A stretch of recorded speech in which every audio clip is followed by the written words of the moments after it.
Magandang araw sa ating lahat.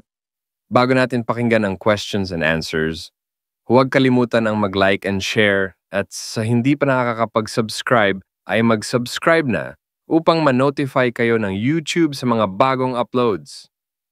Halina at atin ang pakinggan si Brother Eli Soriano. Sa itanong mo kay Soriano, Biblia ang sasagot. Usaping pananampalataya. Ang pangangaral ng mga pastor sa Pilipinas. Ang tanong, katotohanan ba?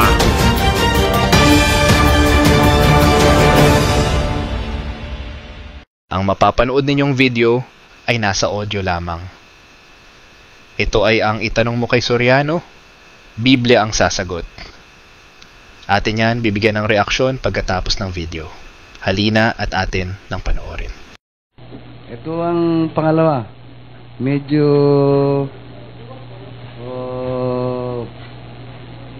ito naman ay tungkol sa kaligtasan.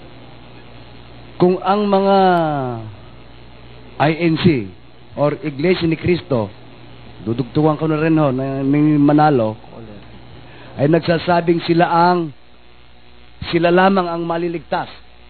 Ganun ho kasi ang may doktrina silang ganun eh. Ano naman po ang stand ninyo dito naman po sa inyong samahan o pananampalataya, o kung kayo ho ba'y ganun din ho ang stand o nakatitiyak ho na ba kayo ng kaligtasan among all the members dito sa Iglesia ng Diyos kay Kristo Jesus? Yun hong mga iglesyang nagsasabing sila lang maliligtas. Iglesia ho ng mga hilo yan. Ba't ko sinabing hilo? Nahilo sa dain ng perang nakolekta. Nahilot na lasing. Ngayon, ganito po, sa amin, naniniwala po kaming ang kaligtasan nakabatay sa Ebanghelyo. At ang Ebanghelyo ang nagsasabi kung ang isang tao ay maliligtas o hindi. Kasi ito po ang standard by which we will be judged. Pakinggan niyo po sa Roma 2:16. Ito po ang sinasabi po sa 2:16 ng aklat ng Roma, sa araw na hahatulan ng Diyos ang mga lihim ng mga tao ayon sa aking ebanghelyo. Ayan, sa ebanghelyo po hahatulan ng lahat ng mga tao ang kanilang patilihim, ano? Ngayon, sa ebanghelyo nagsasabi po na ang ililigtas ng Diyos ay ng ating Panginoong Hesus ay ang iglesia. Yung iglesia po na nasa Biblia. Pakinggan nyo sa 5:23 ng Efeso.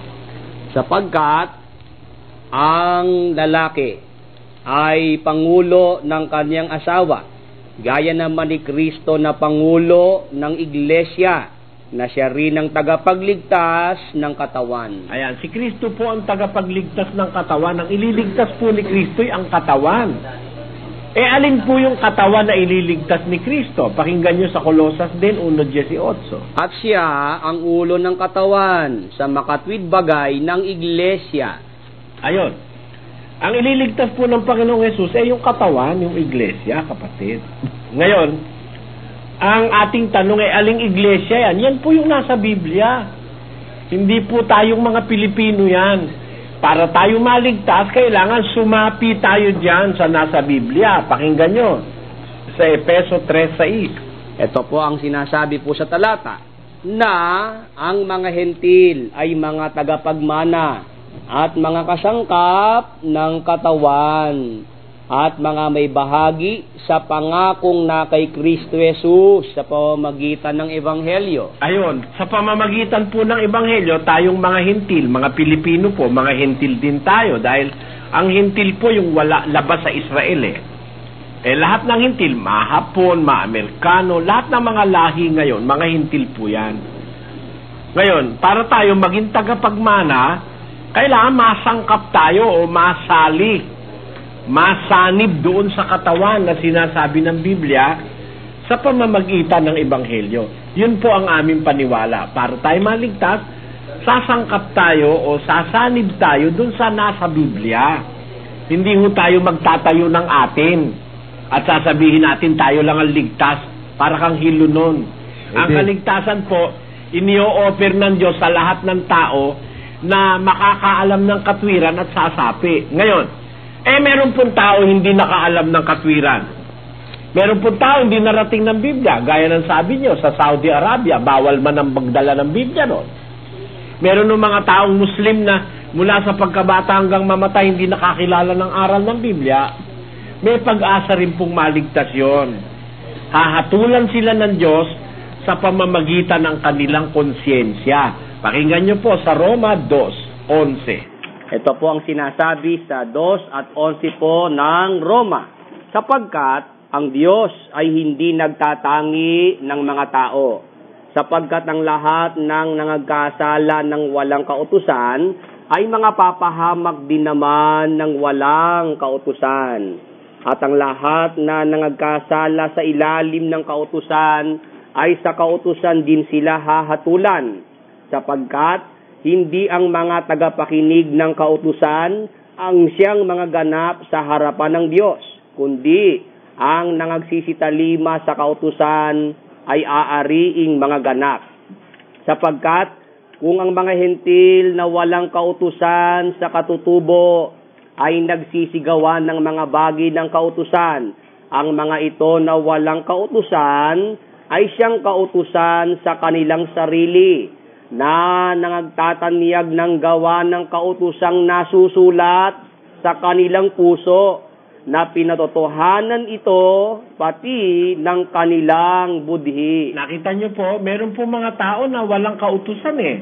Halimbawa, yung mga nabuhay nung araw na mga native na Pilipino, yung ating mga aborigines, hindi manarat na ng kautusan yan. Wala mang amalay sa ebanghelyo yan. Yun yung mga nabuhay sa mga panahon ng tinatawag na Dark Ages. At miski ngayon nga, kahit na tayo nasa isang modernong panahon, hindi naman po lahat ng tao nakakaalam ng aral ng ebanghelyo eh. Kaya sila'y hahatulan ng Diyos dun sa mga gawa ng kautusang nasusulat sa kanilang puso at sa kanilang konsyensya o budhi. Kaya po, para sabihin ng isang samaan, siya lang maliligtas, impertinente po yun. Hilo yun. Nawawala sa sarili yung ganon. Di niya naintindihan ang Diyos ay pag-ibig at ang Diyos ay may paraan para maligtas ang kahit na sinong tao sa kanyang kalagayan at sa kanyang naabot. Hindi ka naman po kasi hahatulan ng Diyos doon sa hindi mo naintindihan eh. Hindi ka hahatulan ng Diyos, hindi ka testing ng Diyos sa hindi mo naiintindihan at hindi mo naaabot. Kaya yung mga taong hindi narating ng kautusan, kung sila naman ay gumagawa ng kabutihan sa kanilang puso at sa kanilang budhi, yung mabuti ang kanilang pinipili, may pag-asa po sa Diyos yun, kapatid. Yun pong hindi naabot ng kautusan. Meron nga po sana akong kamutik na nga ho akong maging membro ng iglesyang yan eh. Pero dun ho sa doktrinang yun, dun ho kami hindi nagkasundo. Kasi nga ho, hindi ko matanggap ng aking damdamin o konsyensya yung doktrinang yon. Bagkus sinabi ko sa kanila, pwede ho bang palitan natin yan ng nakatitiyak na lang tayo ng kaligtasan. Huwag na yung sarilinin natin yung kaligtasan. Palitan na lang natin yan para magkasama-sama tayo. Ayaw ho. Sige ho, maraming salamat. Salamat ho, kapatid. Okay. Napakabuti ng budhi nyo. Salamat po. Ayaw niya nung konti lang ako rin ayoko rin naman nung kapatid na Dani na Para po sasarilinin mo kaligtasan. Napakatuwapang mo naman. Opo. Magandang gabi po. Kasi ang tanong po yung pagiging credibility po ng Bible, kung yan po ba yung aklat na yung dalisay, yung walang bahid na kasinungalingan, nagsasabi ng totoo. Kasi yung first time ko rin nakaka-encounter po na inaralan ako ng aral ng Islam. First time, sabi ko sa mga kapatid natin na first time kong makahawak ng Holy Quran nila, ako pa pinabasa ng mga kasunayan na unang-una, si Kristo hindi na pa ako sa krus. Tapos, may pinabasa pa sa akin na, 7 yung langit. Sabi ko, hindi ko rin naitanong sa kanila kung yung Holy Quran ba, di ba yung aklat na dapat ding paniwalaan. Basta hindi ko na-reverse question sa kanila. Kaya ayaw ko rin magkaroon ng malaking pagtatalo. Basta hindi naman ako naging confused sa... Baka matanong kita, kapatid, Opo. Sabi mo may pinabasa sila sa'yo sa Quran na si Kristo hindi napako sa krus? Opo. Nabasa mo ba sa Quran? Opo. Anong lugar sa Quran yun? Sabi nga po sa kanya, siguro nakita ng Holy Court at ako pa pinabasa nila eh. Alam mo, kapatid, hindi totoo yun na hindi napako si Kristo sa krus. Napako nga siya eh. Kasi nakalagay po doon yung nagkaroon daw po nung yung pagdasal niya sa Garden of Gethsemane, doon pa lang daw kinuha na ng mga anghel, dinala na sa langit. Hindi totoo yun. Kaya nga walang nakasulat na gano'n. Alam mo kasi ganito, no? Kung hindi ka man maniniwala halimbawa sa Biblia pansamantala, dapat siguro maniwala ka naman sa actual na historyang nangyari. Kung titignan mo ang history of the Roman Empire, meron binabanggit doon sa history, kapiraso lang tungkol kay Kristo. Sa record of the Roman Empire, nakasulat, a certain Jesus Christ of Nazareth died in the cross during the reign of Pontius Pilate. Hindi ko lang matiyak yung eksaktong ganun salita, no? Pero merong portion sa Roman history na talagang naipapatay ng batas Romano, yung Roman Empire, si Kristo sa pamamagitan ni Poncio Pilato, kapatid. Kaya sa history man, nagbe-bear witness ang history that there was really a crucifixion that happened sa ating Panginoon Kristo. At yan throughout the history of the Roman Empire, kung babasahin mo, meron talagang mga ganyang pangyayari. Kasi ang capital punishment ng Roman Empire yung to be nailed to the cross Isa pa po, Oo. yung pati sinabi sa akin na yung dahil lang pinangawakan nila rin na yung anak ni panganay po lumalo, di ba, si Ismael, anak ni Father Abraham. Kaya itinuturing nila na mataas ang pagtingin nila doon, prophet, si Ismael. Kaya, di ba, doon po nanggaling din yung lahi nila, kay Ismael. Wala tayong direct link na makikita para patunayang yung mga Muslim ay galing sa lahi ni Ismael, kapatid. Walang direct link niyan if you are going to go back to history. Ito nga po sa opisina nila, tinuro sa akin yung Mecca. Ayun daw po yung lugar kung saan nanirahan si Ismael, yung mag-ina. Di ba may Ramadan nga po silang ginaganap? Wala naman direct, walang tangible evidence that will prove na doon nga nangyari yung sinasabi nila na yun, kapatid. Alam mo kasi, ang Biblia, pag nagsalita, it is backed up by evidences Tinan mo magbibigay ako sa iyong halimbawa, no? Sa Biblia may sinasabi na ang ating Panginoon ay nakaharap ng mga Pariseo na nagtatanong na kung dapat silang bumuwis kay Cesar. Mabuti basahin natin, Brother Willie. Yan po'y nasa aklat po ng Mateo sa Kapitulo 22 at ang talata po ay 17. Patuloy. Sabihin mo nga sa amin, ano sa akala mo? Matwid bagang bumuwis kay Cesar o hindi? Tatapwat na pagkikilala ni Jesus ang kanilang kasamaan at sinabi sa kanila, bakit ninyo ako tinutukso, kayong mga mapagpaimbabaw? Ipakita ninyo sa akin ang salaping pangbuwis. At dinala nila sa kanya ang isang denaryo. At sinabi niya sa kanila, kanino ang larawang ito at ang nasusulat? Sinabi nila sa kanya, kay Cesar. Nang magkagayoy, sinabi niya sa kanila, kaya't ibigay ninyo kay Cesar ang sa kay Cesar at sa Diyos ang sa Diyos. Yan ay isang pangyayaring nakasulat sa Biblia, kapatid, Kung susundin mo yan at kung iisipin mo yan, makikita mo talagang merong ganyang pangyayari kasi kamakailan na itong during the 20th century, nakahukay sila ng denaryo, no? At ang nakalagay ay retrato ni Cesar. Alam mo, yung Cesar, sa buhay ng Panginoong Hesus dito sa lupa, dalawa ang Cesar na nabuhay noon sa panahon ni Kristo, nung bago siyang panganak at saka nung siya ay inuusig na ng gobyerno Romano, no? Alam mo, yan ay si Cesar Tiberius at saka si Cesar Augustus. Nakahukay na ang mga archaeologists nitong 20th century ng mga coins na dinar na ang nakalagay na retrato si Cesar Tiberius at si Cesar Augustus. Ewan ko kung meron sila dyan sa computer, kapatid na Mel, ano? Dapat mailagay yun dyan eh. Nagpapatunay that there is a physical evidence as to the authenticity of the content of the Bible. Ganyan ang Biblia. Kung ikukumpara mo sa Quran, wala namang ganun sa Quran kapatid. Marami po silang pinangawakan din mga aklat Meron pa yung tatawag na Torah ba yun? Hindi. Kung puro aklat lang, wala namang physical evidence. How can you prove that that is true? Kagaya sa Biblia, no? Sa Biblia, mayroong sinasabing naging hari ng Babylonia, kapatid na... Babylonia nga ba yun, Brother Willie? Assyria po, Brother Eli. Ng Assyria. Opo.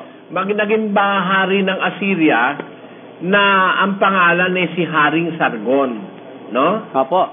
Ngayon, kung titignan mo yung history ng Assyrian Empire, walang nakasulat na Haring Sargon Kaya for some time, ang mga archaeologists at mga historian, tinututulan nila yung nakasulat sa Biblia na merong naging Haring Sargon sa Assyria dahil walang nakalagay sa kasaysayan ng Assyria na Haring Sargon. Pero kamakailan nakahukay sila ng isang clay tablet na may kaukit na ang pangalan ni Haring Sargon ng Assyria. This is a tangible evidence, na nung kanilang ipasuri, it dates back to the time of the Assyrian Empire na sinasabi ng Biblia, proving that the Bible is truer and surer than the history of the Assyrian Empire itself. Ay ano pa ngayon ang hindi mo pa ba mapaniniwalaan? That the Bible is backed up by evidences, by physical evidences and scientific evidences na nagpapatunay that what is written in the Bible did really happen. These are not fruit of imaginations or speculations of man. This transpired during the proper time that the Bible is telling this truth. Kaya masasabi natin, comparatively speaking, mas kapani-paniwala ang Biblia kaysa sa Quran dahil ang Biblia merong backup ng siyensya at may backup ng arkeolohiya at ng iba't ibang mga pangyayaring naganap sa mundo, kapatid. Pwede isa pa po? Sige po. Kasi mapagsuri po ako Dahil nung panahon na lumabas din po ako sa Bible, napasok din ako sa mga kulto. Ang tanong ko po yung sa Apocalypse, di ba yung vision po yun ng Panginoon kay Apostle John? Ito na po ba yung panahon natin na yon? Alin po? Yung mga vision na pinakita ng Panginoon kay John. Iba-iba po yung vision na yon. Yun po ay 3 bagay. Past, present, and future. Pakinggan nyo sa Apokalipsis kung ano yung binubuo ng vision. Yan po'y nasa 1:19, 1:19 po ng Revelation or Apokalipsis. Isulat mo nga ang mga bagay na nakita mo. Yan ay past, nakita, no?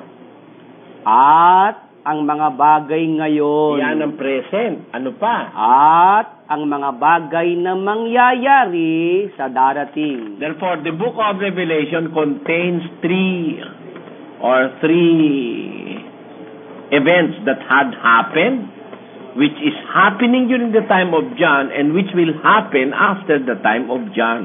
Yung tungkol po doon sa pagtatatak, yung literal po ba yun? Yung sabing Antichrist? Alin po ron? Yung pagtatatak ng ng numerong 666? Ano po yun? Hindi po literal na 666 yun, kapatid. Alam nyo, ang Book of Revelation, symbolic yan karamihan dyan Hindi po yan literal na kagaya ng pinalabas sa sine na yung bata meron doon sa ulo na 666 na literal. At ang pagkakasulat pa ay Arabic numerals, 666. Dapat maintindihan, ang isulat yung Apokalipsis, ang ginagamit ng tao ron yung Roman numerals sa panahon na yon dahil nakakapamayani nun yung Roman Empire. Kaya sa Roman numerals, meron yatang 6 na letra lang na ginagamit Yung I, yung V, yung X, yung L, at saka yung M. 6 lang yata yung letra na yan, nakatumbas ng Roman numerals nakakatuwa doon sa nakita ko sa sine, merong sa pelikula, 666 talaga na Arabic numerals. Arabic ba yung tawag doon, kapatid na Josel? Roman. Arabic. Arabic pa ang pagkakasulat Meaning hindi learned sa Biblia yung gumawa noon. Kasi dapat yan ang pagkakasulat Roman numerals, di ba, kapatid na Josel? Opo. Yan ang ating masasabi. Yung nangyayari po ba ngayon sa panahon natin ngayon, yung sinasabing 666? Ay, nung araw pa, nag-umpisa na yung kapangyarihan niya 666, kapatid. Anong century? Nag-umpisa yan, siguro mga 3rd or 4th century, yung kapangyarihan niya 666.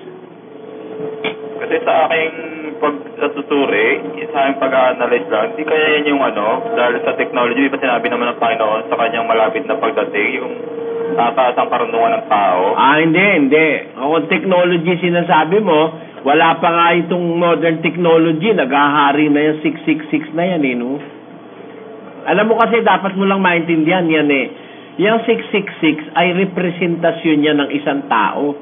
Tao tinutukoy dyan, kapatid, hindi technology. Pakinggan mo, babasahin natin sa 13:16 hanggang 18 ng Book of Revelation.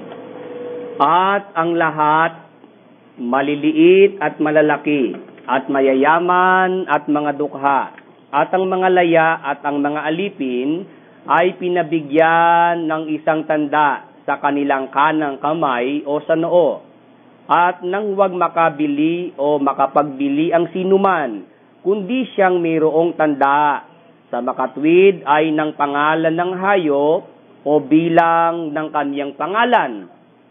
Dito'y may karunungan. Ang may pagkaunawa ay bilangin ang bilang ng hayop, sapagkat siyang bilang ng isang tao, at ang kanyang bilang ay 666. Ayon, ang bilang ng hayop, yun siyang bilang ng isang tao. Tao yan, kapatid, na makapangyarihang tao, dahil ang lahat ng mga tao, mayayaman, mga dukha, maliliit, malalaki, mga laya, mga alipin, mayayaman, mahihirap, nabigyan niya ng tanda sa kanilang kanang kamay o sa noo. Ibig sabihin, nasakop niya ang mga tao sa mundo. Ay, hindi po isang tao lang yon. Tao yan, ang representasyon yan, isang tao, pero yan ay isang office na nasa isang tao na nag-umpisa nung 3rd century or 4th century AD. Yan, doon nag-umpisa yan. Ano po, ilalagay po sa bawat isa po yon sa mga huling panahon? Hindi, mula nung umpisa yan, naglalagay na sila ng tanda. Ang kahulugan kasi ng tanda sa kanang kamay at sa noo, ibig sabihin ng noo, yun ang way of thinking Yun naman kanang kamay, yun naman ang way of doing things. Kaya sa isip at sa paggawa, ang mga kampo ng Antikristo, natandaan na niya. May tanda na sa isip at saka sa kanilang paggawa. Sila'y mga taong misled. Yan ang mga kampo ng Antikristo. Misled sila sa pananampalataya. Ano po ba yung tamang ninegosyo ayon sa Biblia? Pagninegosyo? Ayon sa Biblia po. Yung tama po. Ang tamang pagninegosyo, yung pagninegosyo, aasa ka sa Panginoon Diyos. Gaya nung sinasabi sa 4 ng Santiago. Pakinggan mo.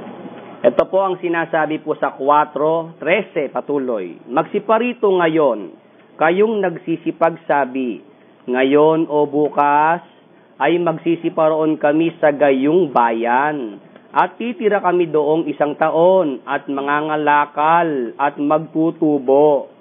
Kayo ngang hindi nakakaalam ng mangyayari bukas.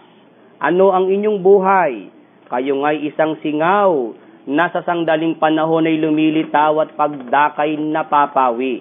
Sapagkat ang dapat ninyong sabihin ay, kung loloobin ng Panginoon, ay mga bubuhay kami at gagawin namin ito o yaon. Ayun, kaya kung magninegosyo ka, mangangalakal ka, nasa ilalim ng kalooban ng Panginoon. Yun ang ibig sabihin dyan ni Santiago, no? Ngayon, anong negosyo ang pwede?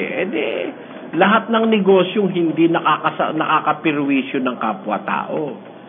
Baka magninegosyo ka, droga, dapat ikulong ka, di ba?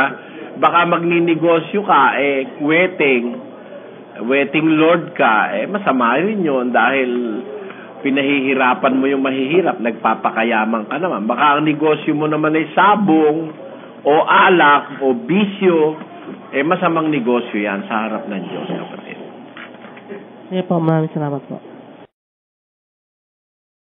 Kylie, ano po ba ang batayan ng Iglesia ni Cristo tungkol sa pagboto? Sa pagboto, sabi raw ng Diyos, kailangan magkaisa sila. Sabi po nila, kailangan daw magkaisa, sabi ng Diyos. Ngayon, ganito yon, kapatid. Totoo pong may utos ang Diyos na pagkakaisa, pero hindi sa pagboto. Kasi maraming pwedeng pagkaisahan ng mga tao. Pwedeng magkaisa sa damit. Tanyo yung mga nagkakaisa sa damit, parang naka-uniforme, magkakapareho. Ito yung Iglesia ni Cristo, hindi naman magkakapareho ang damit. Meron nagsusuot ng puti, may nagsusuot ng pula, may nagsusuot ng itim. Paglabas nila sa kapilya, iba-iba damit, multicolored. Diba? Hindi rin sila magkakaisa sa itsura ng bahay nila. Hindi ba parang Eskimo? Ang Eskimo, isa tabas ng bahay, gawa sa yelo. Diba? Hindi rin naman sila nagkakaisa sa pagkain. Meron ako nakita, naglabasan sa kapilya, yung iba pumasok sa McDo, yung iba sa Jollibee. O, tamo, hindi rin nagkakaisa. Ngayon, ang nakakapansin dyan, ang tawag ng pansin, pagdating sa pagboto, mahigpit na sinasabing sila'y nagkakaisa. At pag hindi ka nakipagkaisa, ititiwalag ka ng kanilang iglesia. Alam nyo kung ba't ganon? Kasi kinakapital nila yung kanilang mga miyembro para kumuha ng impluensya na sa mga kandidatong kumakandidato, kapatid. Yun ang kahit anong suma ang gawin mo, yun ang papataka nun. Kasi kung totoong ang utos ay pagkakaisa, ba't sa maraming bagay hindi sila nagkakaisa?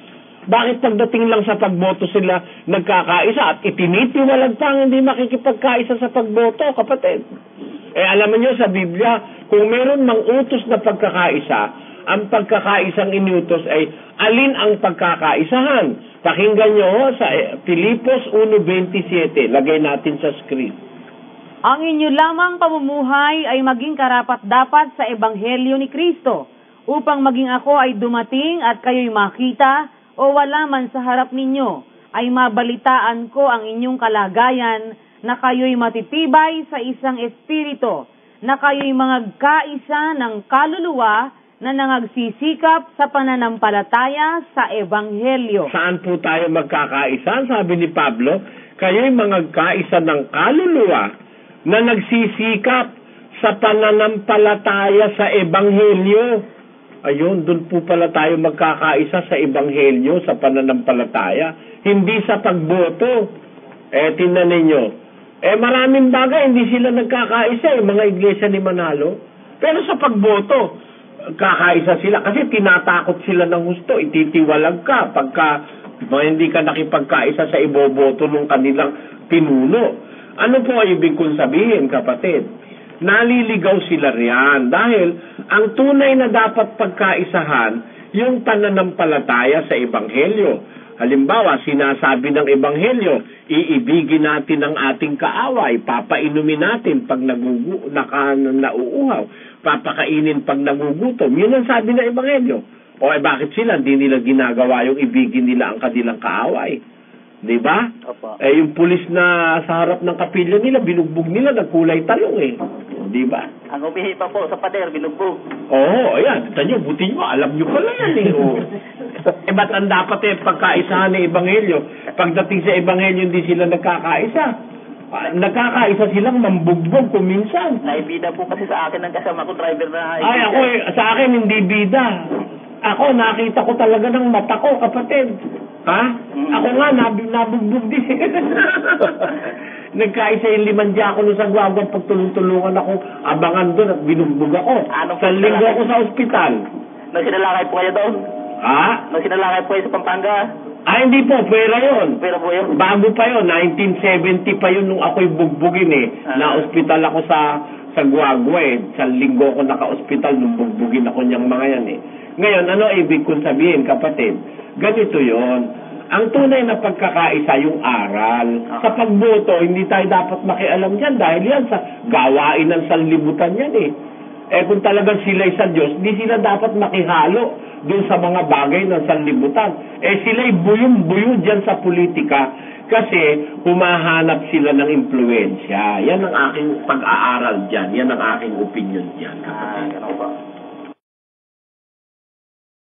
Magandang gabi po, Brother Eli. Magandang gabi po. Ang itatanong ko po ay bakit po ba linalamayan ang namatay na tao? Dapat bang lamayan at dinadasalan bago dalhin sa huling hantungan, Brother Eli? Alam nyo, sa mga Kristiyano nung una, hindi uso yung lamay-lamay. Siguro kaya nauso yung lamay-lamay, mayroong mga sakula, may mga pabeto-beto, mayroong mga ginagawang gano'n para kumite, kapatid na Jose, di ba? Opo. May tong kasi yun, Brother Eli. Meron pong tong. Oo, may tong. Sa Biblia kasi, sa mga Kristiyano, walang gano'n, kapatid. Maaari siguro na makikita natin sa Biblia yung kagaya nung si San Lazaro, pagkamatay, inilibing, pakagaya yung asawa ni Abraham, kapatid na Josel, si Sarah. Pero wala kang makikitang ganung kaugalian na patatagalin tapos paghahanap buhayan pa. Walang ganun sa mga Kristiyano noong una, kapatid. Ang kalawa pong katanungan Pero ko. hindi naman kami tutol na halimbawa, may iniintay na isang kamag-anak, wag munang ilibing. At samantalang di naman nililibing, binabantayan doon ng mga iba para merong sumaludar sa bisita. Pero kung babantayan mo yung patay, kahit di mo bantayan, hindi mo lalayas yun doon. Di ba? Hindi makakaalis. Hindi mo makakaalis yun. Sige po, ano pa yung pangalawa? Ang pangalawa po, ang isa ko pang katanungan ay ang mga pumanaw na namatay na mahal natin sa buhay, may pag-asa pa bang ligtas ang kaluluwa nila po sa langit po ba, sa gloria, ganun? Ang tao, kapatid, pagka namatay na, nasa kamay na ng Diyos ang paghatol doon. Wala na tayong magagawa ron kung ano man ang gusto nating gawin. Hindi na natin siya maisasalba o hindi rin naman natin siya maaaring maipahamak. Kung ano yung katwirang ginawa niya, sa kanya na yun. Kung ano naman yung kasamaan na ginawa niya, sa kanya na rin yun. Pakinggan mo hindi natin maaalis yun at di rin naman natin madadagdagan yung kanyang katwiran. Pakinggan nyo sa Ezekiel 18:20. Ang kaluluwa na nagkakasala, mamamatay. Ang anak ay hindi magdadanas ng kasamaan ng ama, o magdadanas man ang ama ng kasamaan ng anak. Ang katuwiran ng matuwid ay sa kanya, at ang kasamaan ng masama ay sa kanya. Ayun, sabi ng Biblia, ang katwiran ng matuwid sa kanya. Ang kasamaan ng masama ay sa kanya rin. Yan po ang sinasabi ng Biblia, kapatid. Kaya hindi mo po pwede na madagdagan yung katwiran niya o mabawasan man. At yung kasamaan naman yan, hindi mo naman pwedeng alisin. Nasa kanya yun. Yun ay pagsusulit niya yon sa Diyos pagdating ng paghuhukom, kapatid. Ang itatanong ko lang po, bakit po ba ang pagsisinungaling? Bawal po ba ang pagsisinungaling? Kasi po bakit hindi po nawawala sa tao ang pagsisinungaling? Alam mo kasi, no, ang tao kasi ay maraming sirkumstansya para ang tao ay makapagsinungaling. There are circumstances behind every pronouncement of lies na ginagawa ng tao. Halimbawa, meron ng bata bata pa lang, minsan magtataka ka, nagsisinungaling na eh. Halimbawa, merong nabasag yung baso, naglalaro yung mga bata no? Nabasag yung baso. Kung mo alam nila, walang nakakita, nung iniimbestiga ko, sino nakabasag niyan? Ay, hindi po ako. Ay, hindi po ako. Sabi nung isa, hindi po ako. Nung makitang galit ako, ayun, umamin yung isang bata. Ibig lang sabihin, para ba kasing may takot ang tao kuminsan na magsabi ng totoo? Meron takot tayong magsabi ng totoo. Actually, yun ang mission ng programang ito na alisin yung takot sa tao sa pagsasabi ng totoo at pagharap sa totoo. Kasi unless na ikaw ay matuto sa katotohanan, hindi mo maiiwan ng kasinungalingan kapatid. At sinasabi naman ng Biblia, bawat tao talaga nakakapagsinungaling. Meron kasi tayong instinct na kasama sa ating pagkatao dahil dun sa ginawa ni Eva at ni Adan, hindi na nanatili ang tao sa katotohanan palagi. Minsan lumilisya siya sa katotohanan, nakakapagsinungaling siya. Ngayon, yan ay udyok ng demonyo yan. The father of lies is Satan. Sinasabi yan sa 8:44 ng Juan. Pakinggan mo. Kayo'y sa inyong amang dyablo, at ang mga nais ng inyong ama ang ibig ninyong gawin. Siya'y isang mamamatay tao buhat pa ng una at hindi nananatili sa katotohanan, sapagkat walang katotohanan sa kanya. Pagka nagsasalita siya ng kasinungalingan, ay nagsasalita siya ng saganang kanya, sapagkat siya isang sinungaling at ama nito. Ayan, ang ama ng kasinungalingan ng demonyo Kasi sa Diyos walang kasinungalingan kapatid. Hindi sa Diyos nag-ugat yung kasinungalingan. Kaya ang kinalulungkot ko, nasa Biblia, sinasabi, bawat tao sinungaling. Nasa Roma 3, versikulo 4. Huwag nawang mangyari. Oo, bagkus pa nga, ang Diyos ay tapat. Datapwat ang bawat tao'y sinungaling. Gaya ng nasusulat. Ayan, yan nakasulat sa kasulatan, sa obserbasyon ng Diyos, bawat tao sinungaling. Kaya wala tayong escape, di natin matatalikuran yan, na yan deklarasyon ng Diyos sa pag-assess niya sa mga tao. Kahit nga yung taong banal na nagbabanal, nakakapagsinungaling pa rin kuminsan, dahil naman by force of circumstances. Halimbawa, bibigyan kita ng isang pag-aaral, Si San Pablo, pinubugbog, pinaparusahan. Sabi niya, matuwid ba sa inyong paluin ng isang taong Romano? Sabi niya. Sabi nung bumubugbog sa kanya, natakot. Aba, binili ko ng mahal ang pagkamamamayang ito. Yung being Roman citizen, Binili nung nagpaparusa sa kanya. Si St. Paul, sabi niya, ako'y katutubong Romano, sabi niya. Atin na mabasahin natin.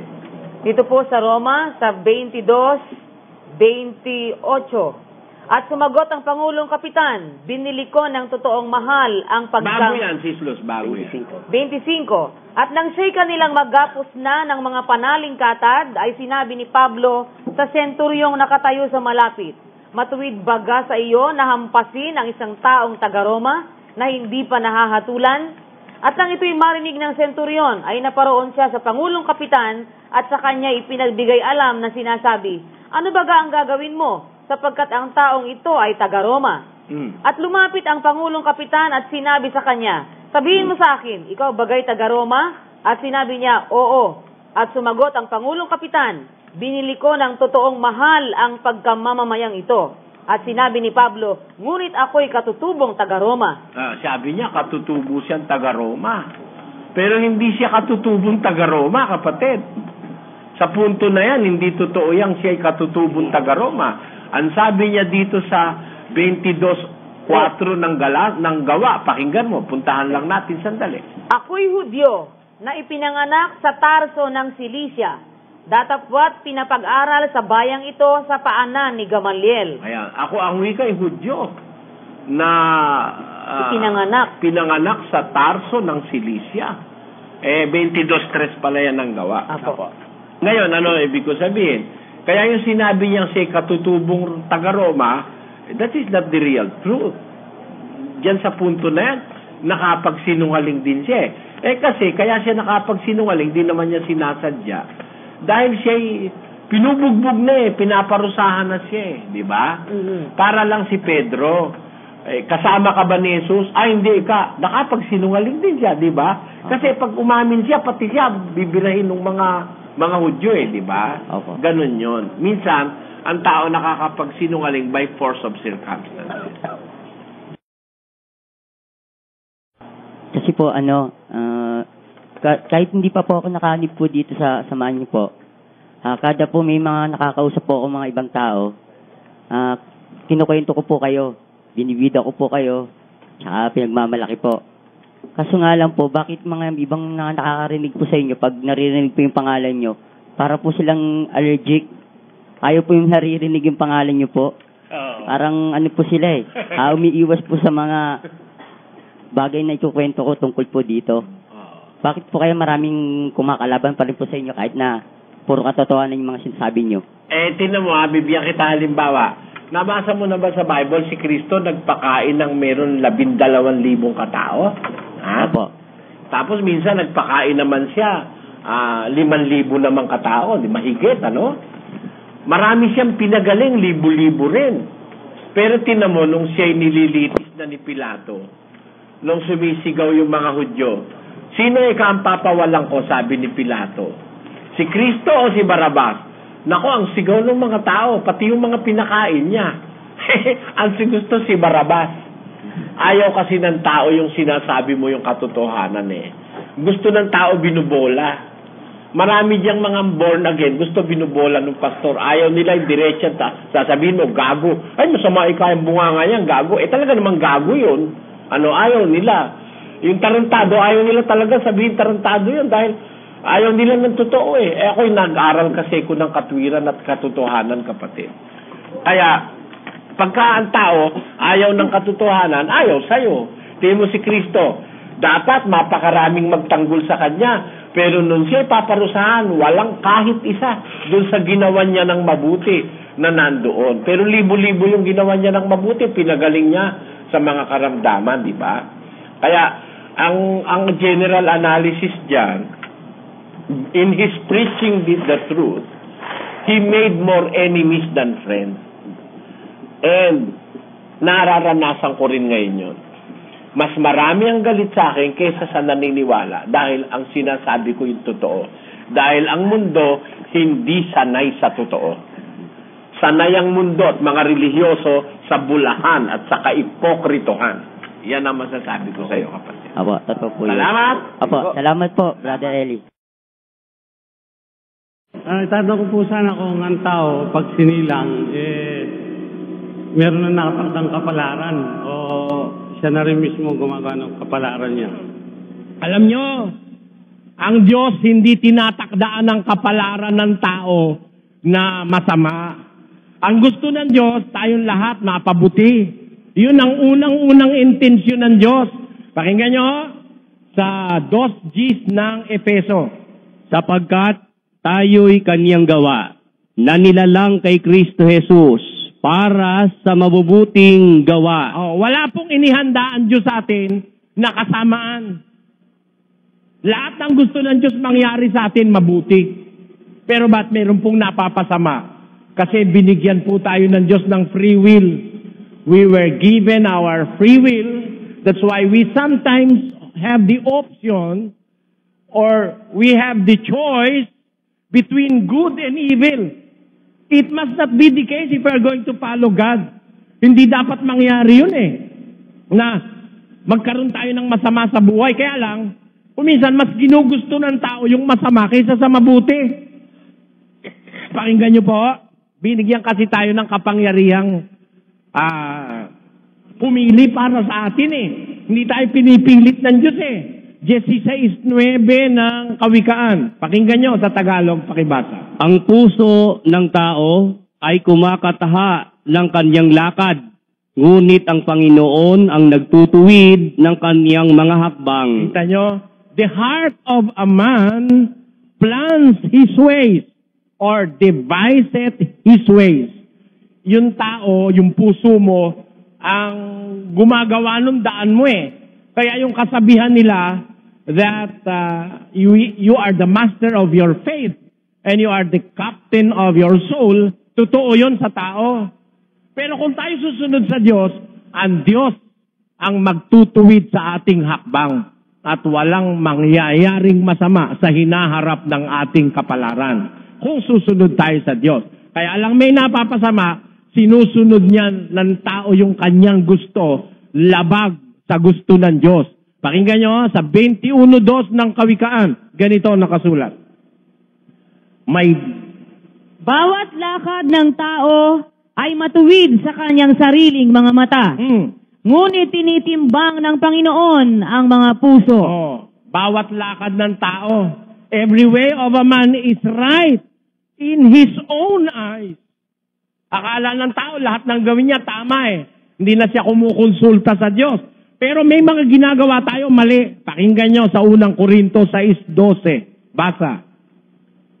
Dali. Ang lahat ng mga bagay sa akin ay matuwid. Ngunit hindi ang lahat ay nararapat. Ang lahat ng mga bagay sa akin ay matuwid. Ngunit hindi ako pasasakop sa kapangyarihan ng anuman. Tenyo? Lahat ng bagay matuwid para sa akin.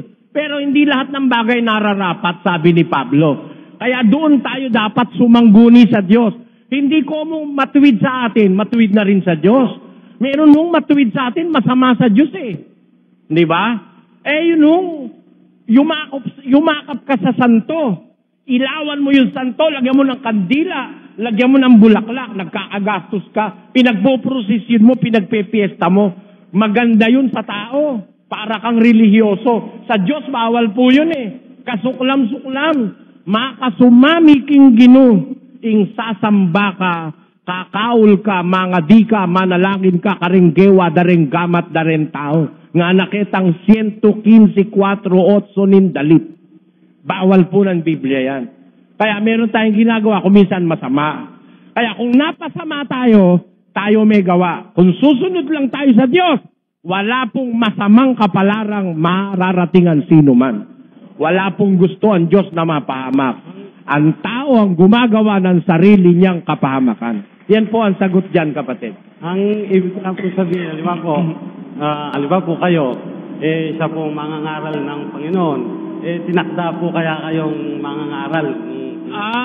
Iba po ang mangangaral. Ang mangangaral sa tiyan pa lang ng nanay niya, tinatawag na ng Diyos yun. Pakinggan nyo, sa Galacia 1:13. Yun naman pala ibig nilang sabihin eh. Iba po ang kaso ng mangangaral kaysa sa kaso ng ordinaryong mga tao. Pagka mangangaral, you are chosen in the womb of your mother. Sabi po ng Biblia yan. Pakinggan nyo sa Galacia 1:13. O 15 na, kapatid na Los. Ngunit nang magalingin ng Diyos na siyang sa akin ay nagbukod, buhat pa sa tiyan ng aking ina, at ako'y tawagin sa pamamagitan ng kanyang biyaya. Ayon, makikita mo naman po yun eh. Meron pong mga ginawang mangangaralan Diyos nung una, nagsabi sila, sa tiyan pa lang ng nanay, tinawag na sila ng Diyos. Talagang dun pupunta ang kapalaran mo. Ang mangangaral po, sa ayaw mo, sa gusto mo, pag gagawin ka ng Diyos mangangaral, mararamdaman mo yon. At ang sabi ni Pablo, sa tiyan pa lang, from my mother's womb, ang sabi niya, I was chosen. Sabi ni St. Paul. Kaya po, ang kapalaran ng mangangaral, sa tiyan pa lang. Kaya nga, pag mangangaral ng Diyos maalam sa salita ng Diyos knowledgeable about the scriptures. Isipin mo naman, sa tiyan pa lang pinili na. Pwede ba naman yung sa tiyan pa lang pinili, bobo? Bobo sa Biblia. Yung talagang mangaral na Diyos ang pumili, Mahahalata mo yon. Hindi bobo yon. Biro mo, sa tiyan pa lang nag-umpisa na. Yan po ang dapat nyo maintindihan. Salamat po, kapatid. Salamat po. Maraming salamat po. Magandang gabi po sa lahat ng nanonood po ng Ang Dating Daan. Ang katanungan ko po ay ganito. Sa Mateo 12:32 po, merong sinasabi na ang kasalanan po sa Espiritu Santo ay walang kapatawaran sa lupa. Ay tapos po yung sa kasalanan sa anak, meron. Paano po nangyari po yun? Kadareli? Wala namang nakalagay, kapatid, na kasalanan sa anak. Ang nakalagay, kasalanan sa anak ng tao. Ano? Anak ng tao. Ibig sabihin yung person ni Jesus Christ. Yung kanyang katawang tao, pag nagkasala ka ron, may possibility pang mapatawad ka. Kasi, pakinggan mo, basahin natin. Ano? Ito po ang nakasulat sa atin pong TV screen, 12:32 po ng Mateo. At ang sinumang magsalita ng isang salitang laban sa anak ng tao ay ipatatawad sa kanya. Tatapwat ang sinumang magsalita laban sa Espiritu Santo ay hindi ipatatawad sa kanya kahit sa sanglibutang ito o maging sa darating. Kaya yung nagkasala na pumatay mismo dun sa katawan ng ating Panginoong Jesus, kasi yung kanila namang pinatay yung pagkatao, ano? Napatawad yun yung iba ron, napatawad ng Diyos Sinasabi yan dun sa Gawa, kapatid na Willie, sa 2. Sabi po rito po sa 36 hanggang 38, pakatalastasin nga ng buong angkan ni Israel na ginawa ng Diyos na Panginoon at Kristo itong si Jesus na inyong ipinako sa krus. Nang marinig nga nila ito ay nangasaktan ang kanilang puso. Ang mga tao na yan, yung mga nagpako sa kay Kristo mismo, kapatid na Willie, ano? Opo. Anong sabi nila? At sinabi kay Pedro at sa ibang mga apostol, mga kapatid, anong gagawin namin? Ano sagot? At sinabi sa kanila ni Pedro, mangagsisi kayo at mangagbautismo ang bawat isa sa inyo sa pangalan ni Hesukristo sa ikapagpapatawad ng inyong mga kasalanan. Ayun. Meron palang pag-asang mapatawad mismo yung mga pumatay di ba, kapatid na Willie, no? Opo. Kasi ang kanila lang naman pinatay yung katawang tao di ba? Pero yun ikang magkasala laban sa Espiritu Santo, mabigat yan, kapatid walang patawad kahit sa sanlibutang ito o maging sa darating, kasi ang pagkakasala sa Espiritu Santo yung paglaban mo sa aral no? Yung aral kasi Espiritu yun Pag nilalabanan mo yung aral ng Diyos, wala kang pag-asang maging dapat. Yung mga lumaban kay Kristo doon sa kanyang person, yung nagpako sa kanya, nakakita ng pagkakataon ng pagpapatawad ng Diyos. Pero yung lumalaban sa aral, ayaw tumanggap ng aral, nagkakasala yun laban sa Espiritu Santo, kapatid.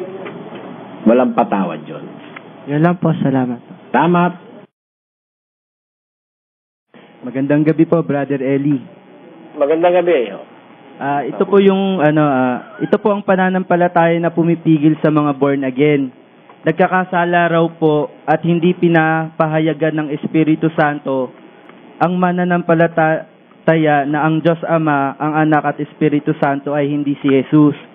Dahil sabi po ni Jesus bago umakyat sa langit, hintayin daw po ang kaloob ng Espiritu pagkatapos ng bautismo. Kaya nang magbautismo sa gawa ng mga apostol, sa pangalan na ni Jesus, hindi na ng Ama, Anak at Espiritu Santo.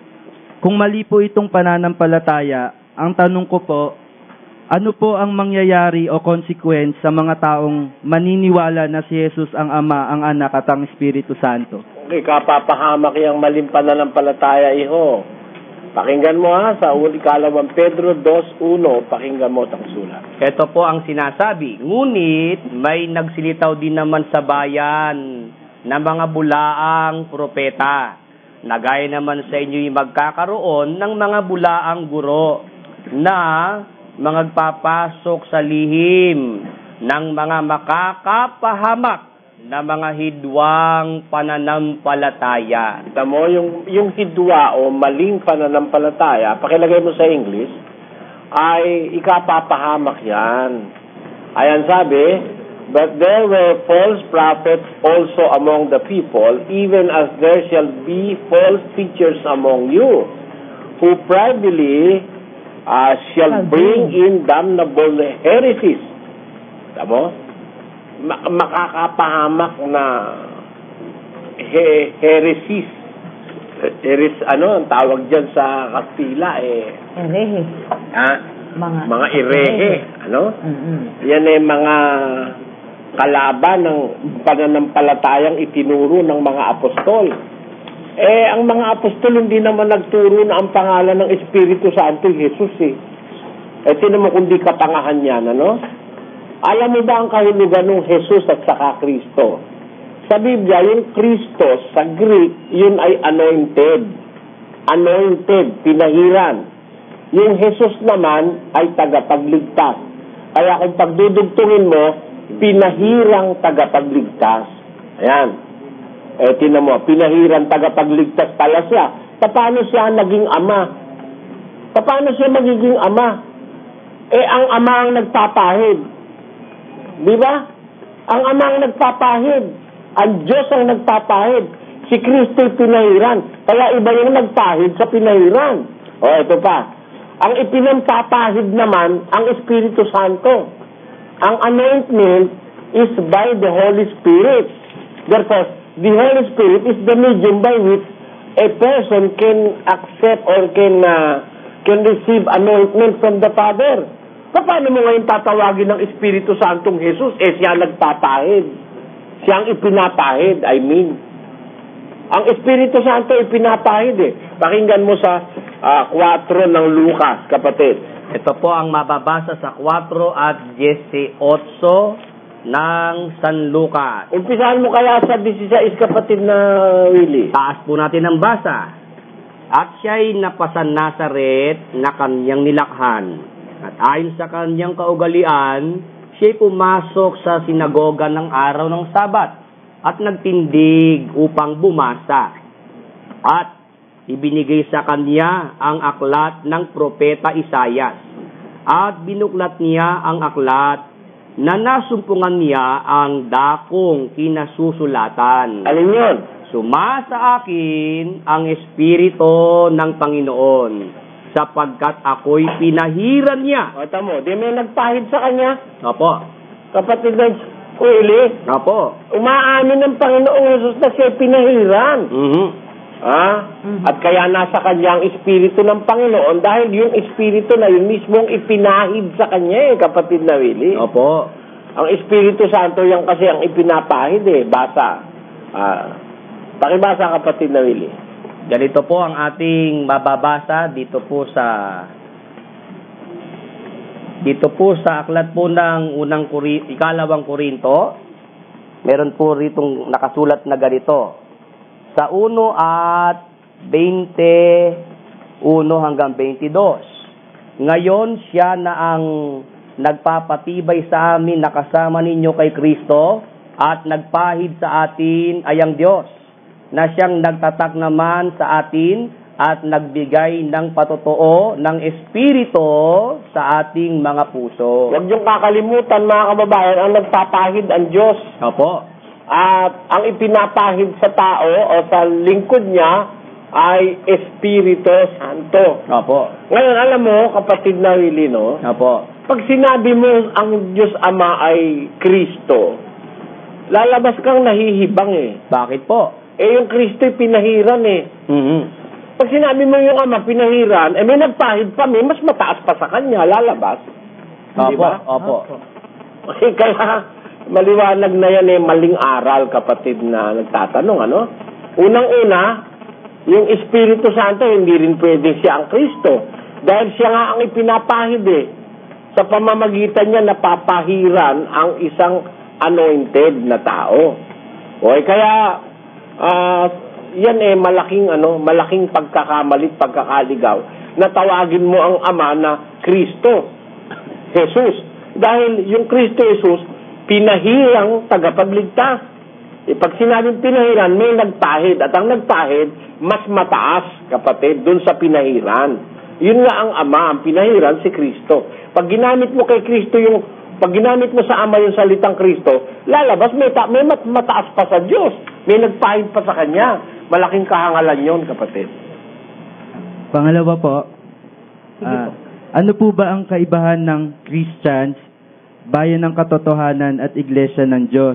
Dahil sabi po sa 2 Chronicles 7:14, bayan na tinatawag sa aking pangalan. Christians raw po ang tawag sa panahon ngayon. At sabi sa aklat ni Juan, sabi ni Kristo, ako ang daan, ang katotohanan at ang buhay. Hindi ko masyadong nakuha yung tanong mo, kapatid. Kasi po parang gano'n na rin po kagaya ng tanong ko kanina na yung bayang tinatawag sa pangalan niya Christians daw po. So parang sinasabi na ang Diyos at saka si Kristo ay isa rin. Pagka ang bayan tinatawag sa pangalan ng Diyos, Christian. Okay. Bakit yung bayang Israel hindi Christian? Yung bayan ng Israel, bayan ng Diyos yun eh. Pakinggan mo sa isang talata ng Deuteronomio 7:6 hanggang 7. Ito po ang mababasa sa talata. Sapagkat ikaw ay isang banal na bayan sa Panginoon mong Diyos. Pinili ka ng Panginoon mong Diyos upang maging bayan sa kanyang sariling pag-aari, na higit sa lahat ng mga bayan na nasa ibabaw ng bayan ng lupa. Israel yan ang bayang Israel. Christian ba yan? Christian ba yan? Ginamit lang naman yung salitang Christian noong unang siglo. Ayan, hindi naman tinawag na Christian yan. Malaking kalokohan talaga yan. Ang aral ng born again na yan. Na ang tawag daw sa bayan ng Diyos, Christian. Hindi. Ang bayan ng Diyos, ang tawag dyan, people of God, sabi ng Biblia. Hindi Christian. Ang Christian, isang individual na Kristiyano yun. Naintindihan mo yung logiko, kapatid na Luz? Opo. Yung Christian, isang individual na Kristiyano. Ngayon, pagka marami na, group of Christians, tinatawag na yan na church, kapatid na Luz. Kaya, kapatid, magtigil ka ng kapapakinig dyan, sapagkat magkakamali ka. Yung unang-una, yung paniniwalang itinanong mo kanina, nasa GIS 38 yun pala ng gawa, kapatid na Willie. GIS 38 po? Ito ang nakasulat. Sa makatwid bagay, si Jesus na taga Nazaret, kung paanong siya ipinahira ng Diyos ng Espiritu Santo at ng kapangyarihan. Kita mo, ang ipinampahid yung Espiritu Santo, ang Diyos ang nagpahid. Ang pinahiran si Jesus. Paano naging yung amay Jesus at Kristo? Paano naging Kristo yung Ama? Yung Amang Diyos, yun ang nagpahid kay Kristo at ang ipinahid ay ang Espiritu Santo. Paano naman ngayon yung Espiritu Santo yung naging Kristo? Siya ang ipinahid kay Kristo. Naku, yung mga born again yan, hilo. Alam mo ba't nahilo yan? Bakit ba? Mga pastor na yan. Bakit ho? Nakakukolekta ng ikapon. Ang dami kasi Nahilo na.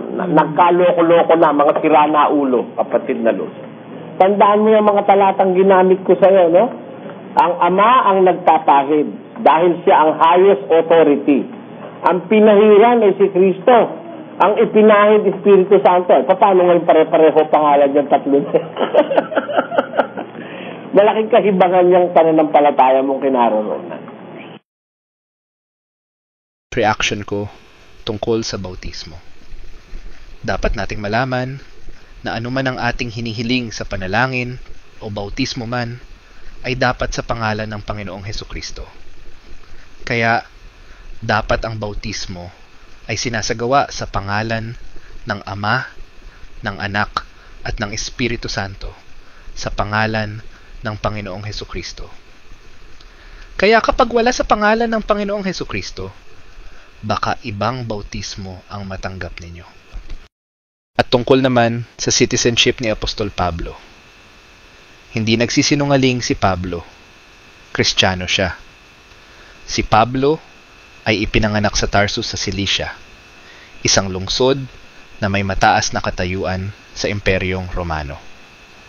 Ang mga taga-Tarsus ay kilalang may mga pribilehiyo at tila ang ama ni Pablo ay nagtamasa ng pagkamamamayan ng Roma, kaya naipasa ito sa anak. Si Pablo ay Hudyo sa lahi ni Benjamin, ngunit Roman citizen siya sa batas By birth, hindi binili. Ang bibigyan natin ng reaksyon yung nasusulat sa Roma Kapitulo 2. Ang hentil noon ay isang klase lamang, mga walang kautusan. Pero may nakikipamahay na mga hentil sa mga Hudyo na kailangan nilang sumunod sa mga kautusan ng mga Hudyo dahil nakikipamahay sila sa kanila. Meron na rin Kristiyanong mga hentil na sumampalataya, kaya nilagyan ng kautusan sa kanilang puso. Ang katutubong hentil ay walang kautusan at mga walang Diyos.